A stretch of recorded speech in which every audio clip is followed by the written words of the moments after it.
Voilà, je vous invite à suivre une première lecture dans l'Évangile selon Marc, chapitre 4, et le Saint-Esprit vous a déjà donné les mots, le thème. Alors ça va être quel verset? 35.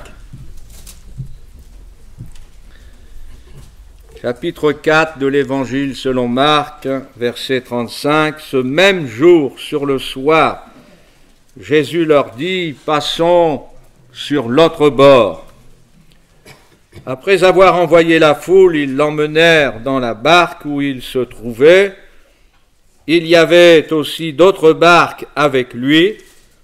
Il s'éleva un grand tourbillon et les flots se jetaient dans la barque, au point qu'elle se remplissait déjà. Et lui, il dormait à la poupe sur le coussin. Le réveillèrent et lui dirent, « Maître, ne t'inquiètes-tu pas de ce que nous périssons ?» S'étant réveillé, il menaça le vent et dit à la mer, « Silence, tais-toi !» Et le vent cessa. Et il y eut un grand calme. Puis il leur dit, « Pourquoi avez-vous si peur? Comment n'avez-vous point de foi ?» Ils furent saisis d'une grande frayeur. Et ils se dirent les uns aux autres, « Quel est donc celui-ci à qui obéissent même le vent et la mer ?» On a toujours besoin d'apprendre qui est le Seigneur Jésus. On l'a découvert, c'est merveilleux pour notre salut. On le connaît comme cet ami fidèle, mais on a toujours l'occasion de découvrir qui il est vraiment, parce qu'il nous accompagne tout au long de notre vie, même dans des situations que nous n'avons pas encore connues. Elles arrivent et nous le découvrirons encore. Alléluia. Et j'ai sur le cœur de vous exhorter ce matin à ne pas avoir peur. Quand on se retrouve dans la situation où on obéit au Seigneur Jésus, nous n'avons pas à avoir peur. Nous pouvons avoir ce sentiment d'avoir peur de quitter le droit chemin, d'avoir peur de perdre notre repos, peur de devenir mondain. Ce sont des sentiments légitimes et on les retrouve dans le Nouveau Testament. Mais n'ayons pas peur de ces tempêtes qui déferlent, soit dans notre vie personnelle, soit sur le monde qui, aujourd'hui encore, nous rappelle sa fragilité et les jugements de Dieu qui arrivent aussi. Nous obéissons au Seigneur, et le Seigneur peut nous reprocher d'avoir peur parce que nous obéissons. Donc c'est normal qu'il nous le reproche. Ces hommes ont suivi Jésus, ils l'ont suivi de plein gré, et dans leur cœur, ils ont eu raison de le suivre. Mais il faut apprendre, parce que nous suivons le Seigneur Jésus, à ne pas avoir peur de ceux qui se déchaînent alors que nous obéissons, alors que nous aimons notre Seigneur pour lui obéir. Nous ne l'aimons pas comme le monde est capable d'aimer et de trahir et d'entretenir la trahison. Nous l'aimons pour lui obéir. Nous l'aimons pour le suivre. Alors il n'y a pas de raison pour nous d'avoir peur. Ce mot peur met en évidence un sentiment d'angoisse en présence d'un danger. Et même un sentiment d'angoisse rien qu'à l'idée de penser à un danger ou à une menace. Et vous avez des gens qui ne vivent plus aujourd'hui, hein, avec ce qui se passe à l'Est, là. Mais en dehors de cette actualité, il y a bien des sujets qui peuvent surgir dans la vie de certaines personnes, rien qu'à l'idée d'en penser. Elles appartiennent au Seigneur, pourtant elles aiment le Seigneur, elles chantent leurs cantiques, elles lisent leur Bible, elles ont une communion avec le Seigneur, mais c'est plus fort qu'elles. Malgré cela, elles entretiennent un sentiment d'angoisse. Et là, le reproche du Seigneur, c'est « Pourquoi avez-vous si peur? Comment n'avez-vous point de foi ?» Je le répète, ils ont obéi au Seigneur. Ce n'est pas de leur faute s'ils se retrouvent en pleine tempête. Ils ont fait ou ils sont en train de faire ce que Jésus leur demande de faire et d'être. Et pourtant, dans la même barque, parce qu'ils sont dans la même barque, nous sommes en train de mourir. Et lui, il dort. C'est un drôle de comportement pour celui qui a obéi au Seigneur pour le suivre, que de penser que le Seigneur Jésus ne s'inquiète pas de ce que nous sommes en train de mourir. Vous savez, on s'imagine plein de choses, surtout au milieu de la tempête. Avant d'être mort, on est mort. Mais ce n'est pas la réalité. C'est pas la réalité. Vous avez des gens comme ça, ils vivent, mais ils sont morts parce qu'ils ont décidé d'être morts à cause de la peur. Ils appréhendent, c'est fait, c'est comme si c'était fait. Ils voient leur enterrement, ils voient la cérémonie, alors qu'on ne voit rien de tout cela quand on est mort, donc c'est qu'on est vivant. C'est vrai ou c'est pas vrai? Et quand on a le Seigneur Jésus dans notre vie, alors pourquoi est-ce qu'on se comporte de cette façon? Pourquoi? Parce que c'est la nature humaine. Nous n'avons besoin de personne pour être déçus, hein? On s'arrête sur soi-même, vous vous mettez devant un miroir qui est dans la maison, n'importe où, vous vous regardez, vous êtes tout seul, personne pour vous flatter, et là, vous ne trouvez que des défauts, que des choses pour vous décourager. C'est une réalité. Mais quand Jésus est dans notre barque, dans notre vie, ça ne devrait pas se passer comme ça. Le Seigneur est là. Il a dit « passons ». Il n'a pas dit « passe ». Passons, c'est-à-dire ensemble. Nous allons faire le chemin ensemble. Et vous savez, quand on est en pleine tempête, eh bien, on n'entend rien d'autre que les bruits et les effets de la tempête. On a la tête sous l'eau. Alors vous avez toujours quelqu'un pour vous dire « tu devrais avoir du repos, tu devrais être calme ». T'es chrétien, t'es chrétienne, comment ça se fait que tu te retrouves... Mais la tempête, elle brouille, elle parasite, c'est vrai. Luttons au moins contre ce sentiment de peur.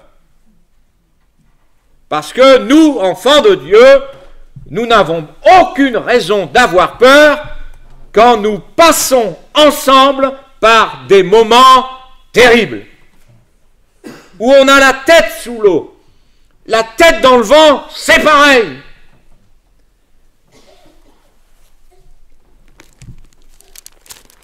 Ce matin, avant de venir ici, je me place toujours devant le Seigneur avec le message qu'il a mis sur mon cœur, et j'ai été guidé pour vous apporter cette pensée. Passons, c'est Jésus qui l'a dit. C'est l'idée de Jésus. C'est la responsabilité de Jésus, pas la vôtre, ni la mienne. passons. C'est une invitation à aller avec lui. Et donc le Seigneur Jésus est responsable au moins de notre vie nouvelle. Parce que c'est ça la vie chrétienne.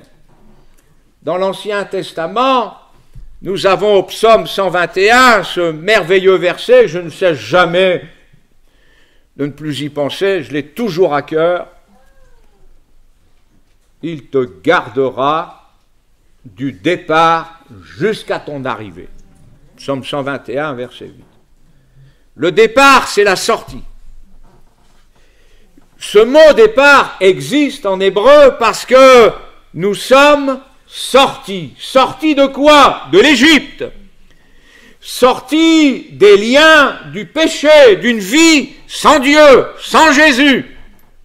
Et en étant sortis de cette vie, c'est un départ merveilleux. C'est une vie nouvelle avec celui qui dit « passons » sur l'autre bord. Parce que avec Jésus, on n'est pas statique. Hein?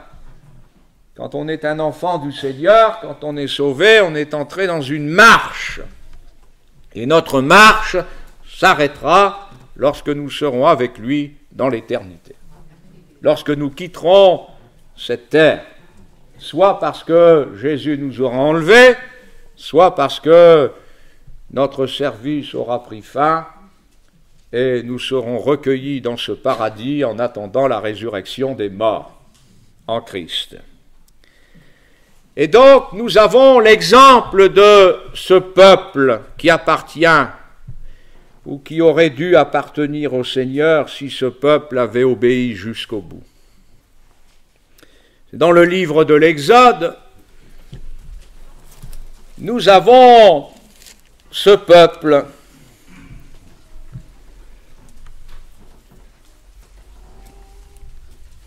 on aurait pu penser un peuple de trouillards. Hormis quelques-uns, mais ce ne sont jamais les quelques-uns qui font la renommée d'un peuple. L'ambiance générale, c'est la peur. Alors le Seigneur va leur dire au chapitre 14 et au verset 14, « L'Éternel combattra pour vous et vous gardez le silence. »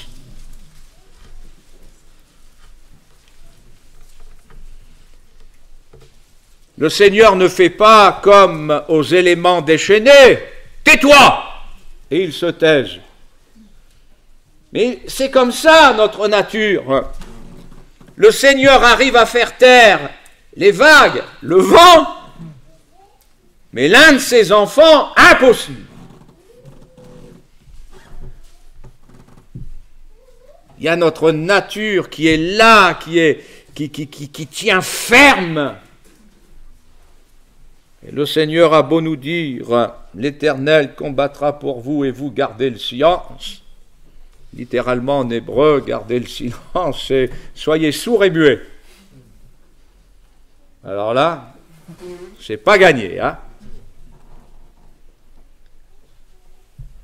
Et le Seigneur va dire, par exemple, au verset 15, pour l'exemple, l'Éternel dit à Moïse, pourquoi ces cris parlent aux enfants d'Israël et qu'ils marchent. Première fois, qu'ils marchent. Ensuite, lève ta verge, étends ta main sur la mer et fends-la et les enfants d'Israël entreront. Nous descendons au verset 29. Mais les enfants d'Israël marchèrent à sec au milieu de la mer et les eaux formaient comme une muraille à leur droite et à leur gauche. Ça aussi, c'est une expérience. Hein? Avec Jésus, ils étaient en haut et avec ce même Seigneur, ils sont au fond. Là. Mais quand ils sont au fond, ils ne sont pas au fond pour être noyés, ils sont au fond pour être au sec. Ne l'oublions pas, ça. Et puis au chapitre 15, alors bien sûr, hein, les cantiques, ça c'est bien nous. Hein. On écrit les cantiques quand on s'en est sorti. Mais pendant, on pleure, on crie, manifeste ce que l'angoisse crée dans les cœurs. Mais enfin, ils sont sortis d'affaire, donc ils ont fait un cantique. Et après avoir fait ce cantique, eh bien, nous allons, dans ce chapitre 15,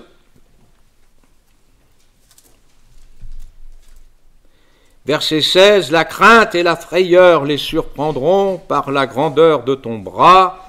Ils deviendront muets comme une pierre jusqu'à ce que ton peuple soit passé au Éternel, jusqu'à ce qu'il soit passé. » Et il y a le verbe « passer ».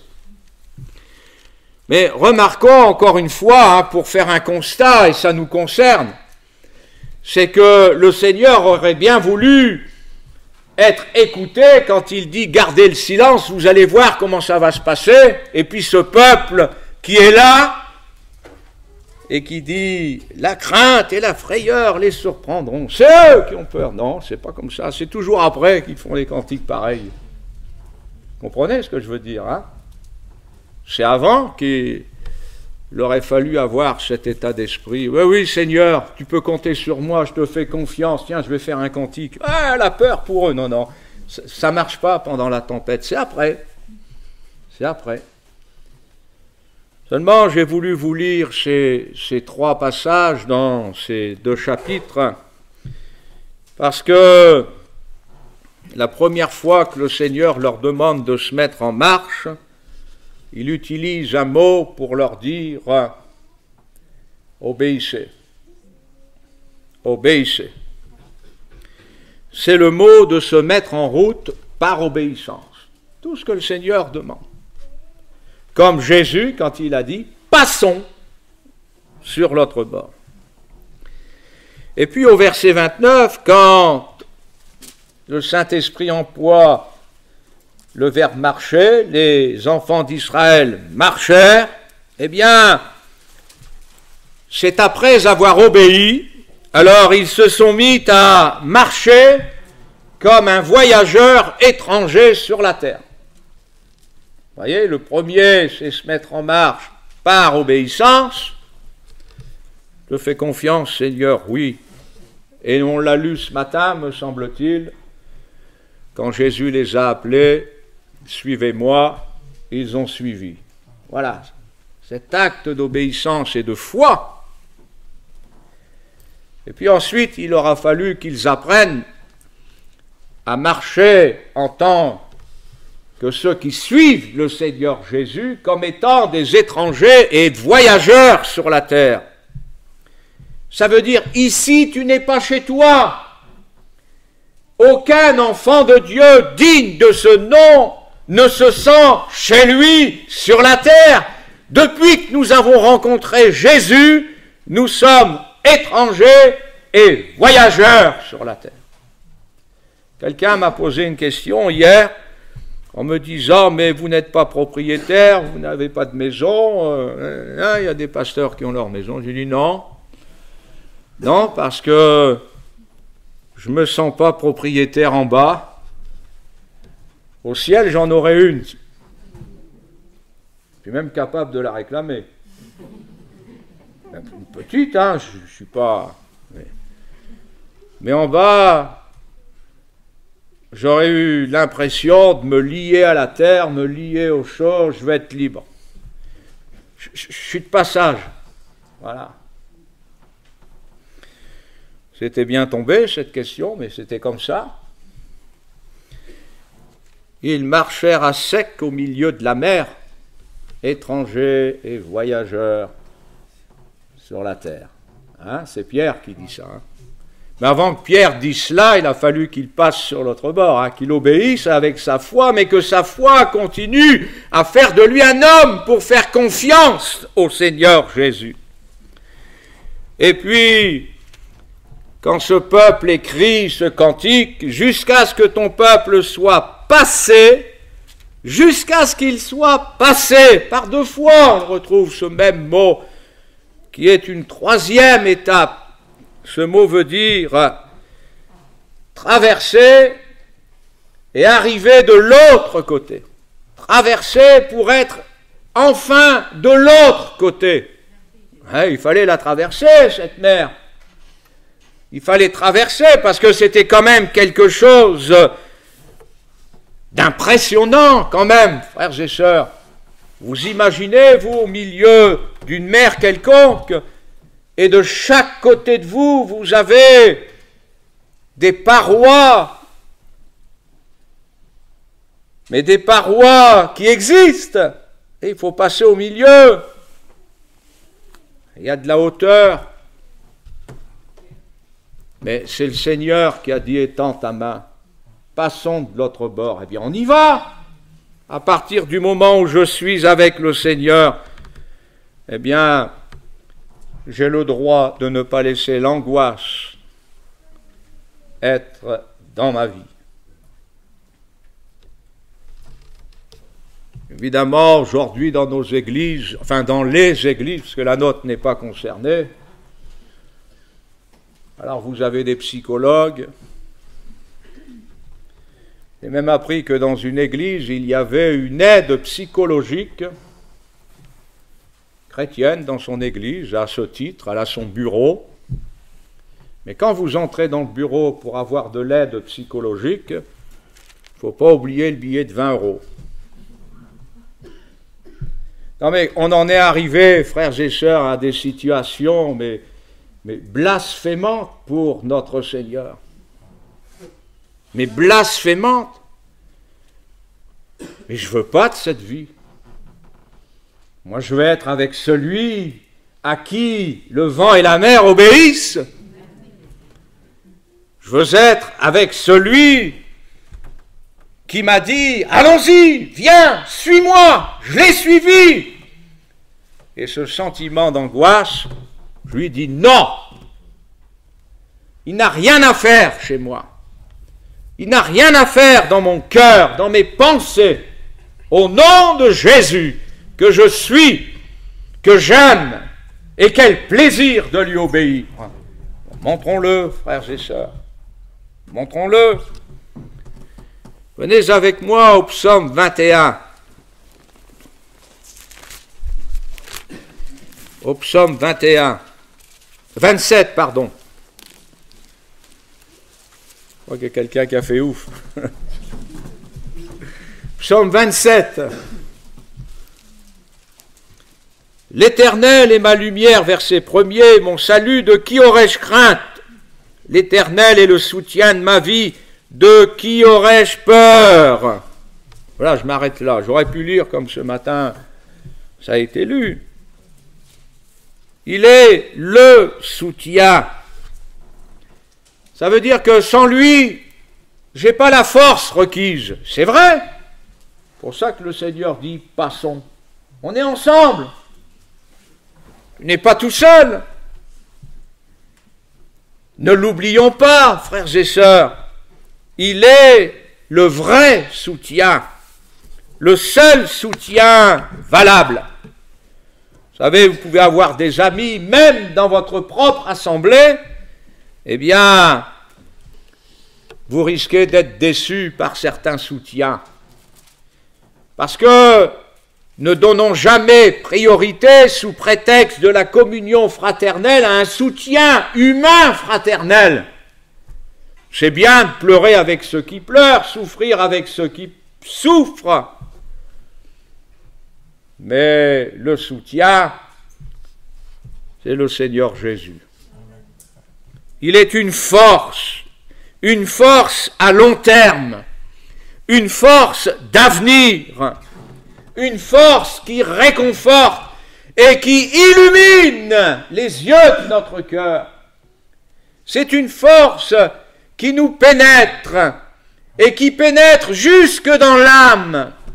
C'est le merveilleux, le miracle. Le malheur nous atteint, mais sans cesse, dis bien, sans cesse, toujours, le Seigneur nous en sort. Il y a toujours une issue. Il y a toujours quelque chose qui a été préparé par le Seigneur parce que je suis avec lui, pas parce que je suis meilleur que les autres, parce que j'ai mieux compris que les autres, parce que je lui tiens la main, c'est tout.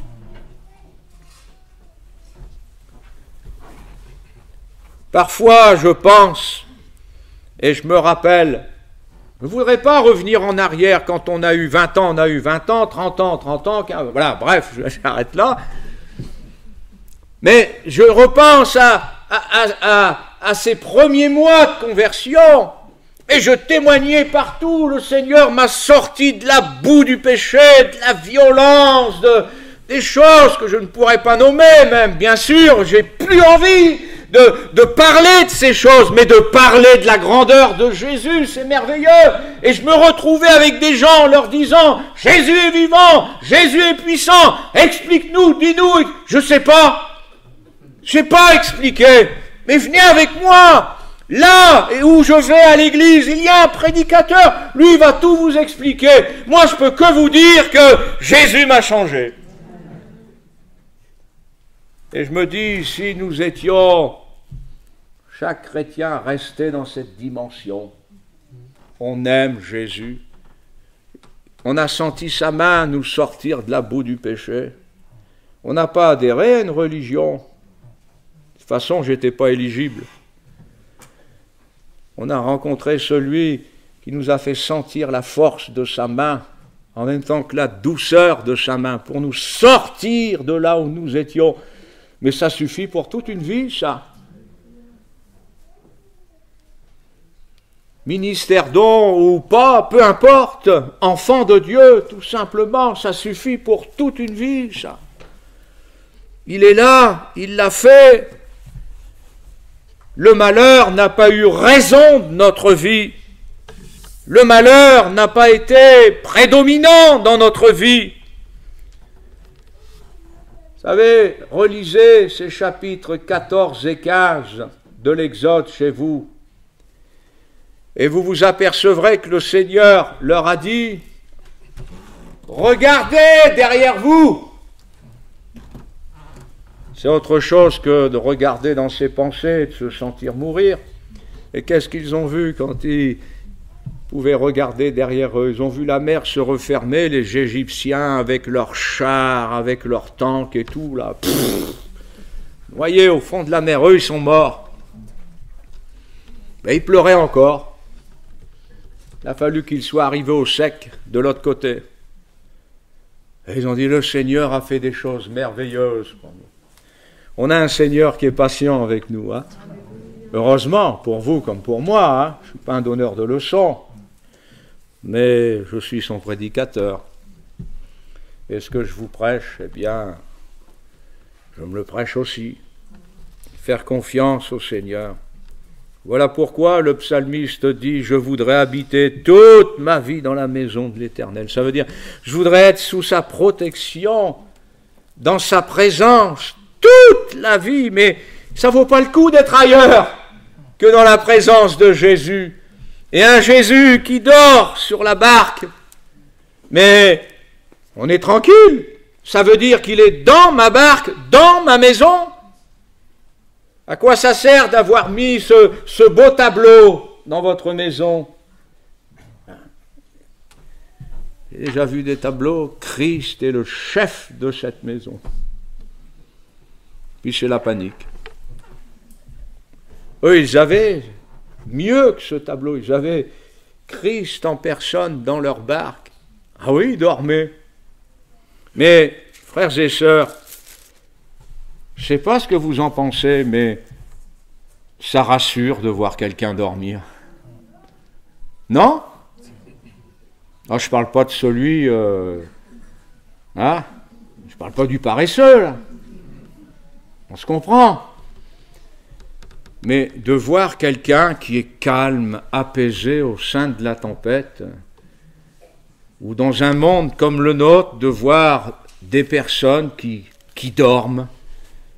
Je me couche et je m'endors en paix, car toi seul tu me donnes la sécurité dans ma maison. La plupart des gens prennent des cachets. La plupart des gens traînent le soir parce que c'est l'angoisse d'aller se coucher, etc. Mais ça rassure de voir quelqu'un qui a un sommeil paisible, là. Même s'il fait un peu de bruit en dormant. Mais comment il fait? Comment il fait? On a des soucis. Eh bien, on se couche, c'est le moment de dormir. Ah, j'étais pas dans la barque, donc c'est facile pour moi. Mais ils auraient dû, dans cette barque, dire, mais comment il fait pour dormir comme ça? Faisons-lui confiance. Il nous a dit de passer, il est avec nous, ils ont vu des miracles. Hein. Ils ont vu des démons sortir des corps, ils ont vu des paralytiques, des morts ressuscités. Non, là, Jésus ne veut plus rien dire. Il dort. Non, mais il dort. Non, mais alors qu'il devrait être debout, là. Non, il dort pour nous montrer.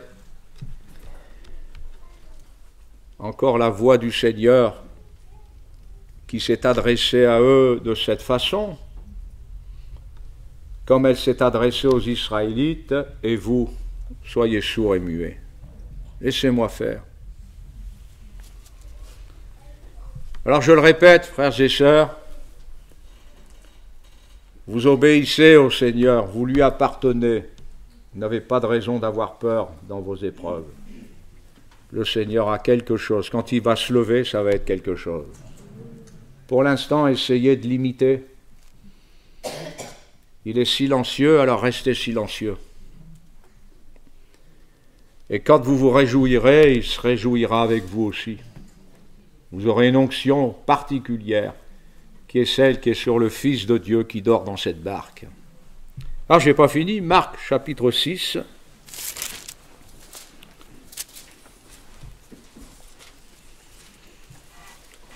Verset 45.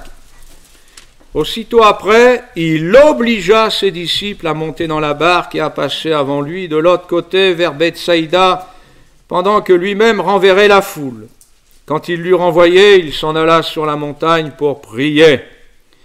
Le soir étant venu, la barque était au milieu de la mer et Jésus était seul à terre. Il vit qu'ils avaient beaucoup de peine à ramer, car le vent leur était contraire. Vers la 4e veille de la nuit, il alla vers eux, marchant sur la mer, et il voulait les dépasser. Quand ils le virent marcher sur la mer, ils crurent que c'était un fantôme. Et ils poussèrent des cris. Vous imaginez les hommes aguerris comme ça avec la mer, ils poussent des cris. Car ils le voyaient tous, et ils étaient troublés. Aussitôt Jésus leur parla et leur dit, « Rassurez-vous, c'est moi. N'ayez pas peur. » Puis il monta vers eux dans la barque et le vent cessa. Ils furent en eux-mêmes tous stupéfaits, remplis d'étonnement, car ils n'avaient pas compris le miracle des pains parce que leur cœur était endurci. Des apôtres en formation avec un cœur endurci. Mais ça ne fait pas peur au Seigneur Jésus, ça. Hein? Nos caractères, nos cœurs endurcis.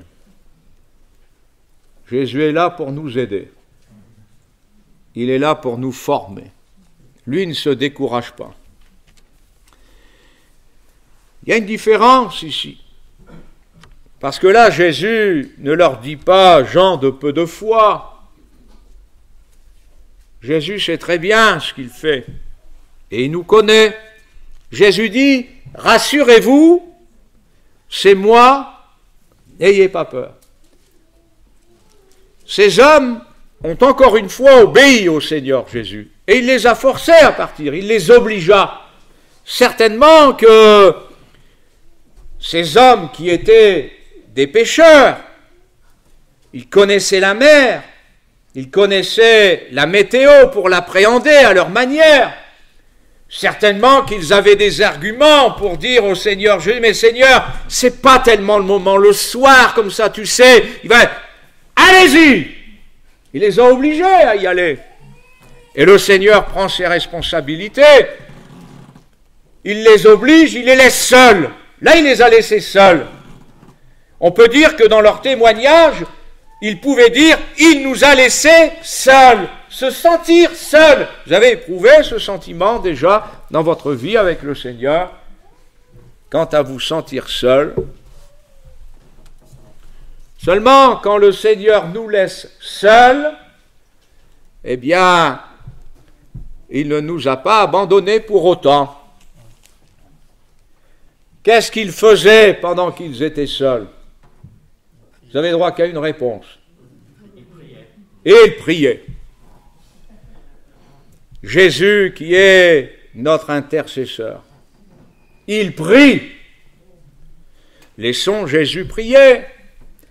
Pendant que Jésus prie, il se passe des choses qui nous dépassent, des choses qui peuvent nous concerner directement, mais ça nous dépasse.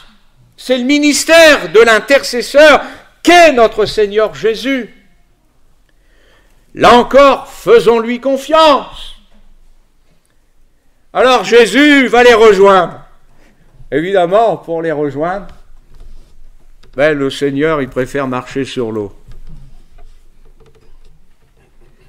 C'est quelque chose de marcher sur l'eau, hein. C'est pas évident pour un être humain. Aucun être humain ne peut marcher sur l'eau.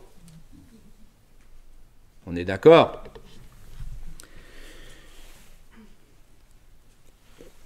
Nous avions entrepris de traverser un lac gelé ces derniers jours. Mais ce lac gelé, les gens passaient au milieu, donc c'était dur et ferme. Mais nous, bien sûr, on est allé monter dans l'autre, on est arrivé dans le sens contraire, et on s'est dit, on va le traverser. Et quand on a voulu marcher, on s'est retrouvé avec de la neige jusqu'au-dessus de la ceinture. Impossible de marcher, vous avez essayé de sortir la jambe et de refaire impossible. Vous savez comment on a fini pour traverser il y avait à peu près 300 mètres, à 4 pattes. J'ai dit à ma femme, suis-moi, sur le ventre, à marcher comme ça. On s'en est sorti. On n'a pas dit, Seigneur, nous périssons. Mais on s'est aperçu que si ça avait été de l'eau, et je me disais, si jamais ça cède en dessous, c'est vrai, c'est comme ça.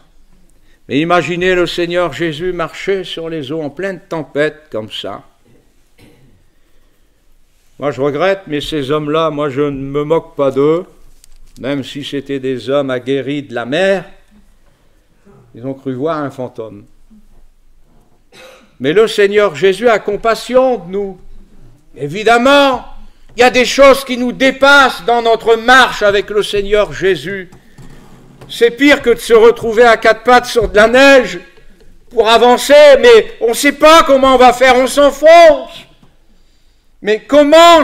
Et le Seigneur, lui, il est à flot. Il est à flot. Rien ne le submergera. C'est ce qu'il faut retenir. Mais c'est vrai que dans ces interventions particulières, ça peut nous sembler complètement fou parce que c'est anormal. Mais nous, frères et sœurs, d'abord les chrétiens authentiques, on ne les prend pas pour des gens normaux. Et notre Seigneur, lui, il ne vit pas comme quelqu'un qui est assujetti aux lois de la nature. Fils de Dieu, Sauveur, Seigneur. C'est vrai que ça nous dépasse parfois. Mais ne raisonnons pas, frères et sœurs, et ne crions pas parce que nous avons dépassé nos critères qui nous font accepter les choses spirituelles que d'une certaine manière. Mais le Seigneur peut paraître comme un fantôme, eh bien ce ne sera jamais une apparition démoniaque, ça sera cette apparition du Seigneur pour encore entendre pour nos âmes, rassurez-vous, n'ayez pas peur, c'est toute la différence. Alors Seigneur, tu peux venir à moi, me surprendre, peut-être même pour m'effrayer, mais très vite j'entends la voix du Seigneur. Celle qui a dit silence aux éléments déchaînés s'adresse à mon cœur, cette fois-là pour me dire « Rassure-toi, ça te dépasse, rassure-toi, mais n'aie pas peur. » Parce que la peur, là, elle avait été justifiée. Ce n'est pas un manque de foi. Il y a certaines raisons d'avoir peur, mais quand on est au Seigneur, rassure-toi, n'aie pas peur. Et là, il monte à nouveau dans la barque. Tu n'es pas seul. Pourquoi? Parce que Jésus prie, Jésus est cet intercesseur qui travaille pour toi. Romains, chapitre 8, c'est ma dernière référence, verset 28. Nous savons du reste que toute chose concourt au bien de ceux qui aiment Dieu et de ceux qui sont appelés selon son dessein. Car ceux qu'il a connus d'avance, il les a aussi prédestinés à être semblables à l'image de son Fils, afin que son Fils soit le premier-né de beaucoup de frères. Et ceux qu'il a prédestinés, il les a aussi appelés. Et ceux qu'il a appelés, il les a aussi justifiés. Et ceux qu'il a justifiés, il les a aussi glorifiés. Que dirons donc à l'égard de ces choses? Si Dieu est pour nous, qui sera contre nous? Lui qui n'a point épargné son propre Fils, mais qui l'a livré pour nous tous, comment ne nous donnera-t-il pas aussi toutes choses avec lui? Qui accusera les élus de Dieu? C'est Dieu qui justifie. Qui les condamnera? Christ est mort, bien plus il est ressuscité. Il est à la droite de Dieu et il intercède pour nous. Il prie, il travaille. Lorsque le Seigneur priait avant de rejoindre les disciples, il travaillait pour eux. Les disciples avaient besoin de se sentir seuls. Ils avaient besoin de confondre Jésus à un fantôme pour s'apercevoir qu'il est le Tout-Puissant et qu'il fait ce qu'il veut et qu'il retrouvera cette barque où il montera avec eux. Toute chose concourt, toute chose travaille en faveur de ceux qui sont au Seigneur. Pourquoi? Parce qu'il y a l'intercession de Jésus. Il y a le ministère de Christ. Qui nous séparera de l'amour de Christ? Sera-ce la tribulation, l'angoisse, ou la persécution, ou la faim, ou la nudité, ou le péril, ou l'épée? Personne ne nous séparera de Jésus. Nous sommes avec lui. Personne n'est de taille. Qui nous séparera? Nous avons des frères et sœurs qui sont dans une drôle de situation en Ukraine aujourd'hui, et nous pensons à eux, nous prions pour eux. Mais ils font confiance au Seigneur Jésus. Ne se laissent pas submerger par cette peur. Le Seigneur, avec sa voix, s'est amené le silence, s'est rassuré, nous aide à vaincre certaines peurs, mais aussi à garder la foi. Ce verset 37 de Romains 8, c'est un amour. Mais dans toutes ces choses, nous sommes plus que vainqueurs par celui qui nous a aimés. Le Seigneur, écoutez-moi bien, frères et sœurs, écoutez-moi bien. Le Seigneur a un amour pour nous aimer. Je l'ai noté dans ma Bible en méditant ce texte, mais pas pour nous angoisser. Comprenez cela? Il m'est arrivé de dire à une personne fiancée qui pleurait, de lui dire, mais c'est étonnant, parce que quand on aime, c'est pas la place des pleurs, et quand Jésus nous aime, ce n'est pas la place de l'angoisse. Je vous le répète, Jésus nous a aimés non pas pour nous apprendre l'angoisse ou pour nous angoisser. Il nous a aimés afin que nous puissions triompher de tout. Le malheur atteint souvent le juste, oui, à tous égards, mais le Seigneur l'en délivre toujours. Que le nom du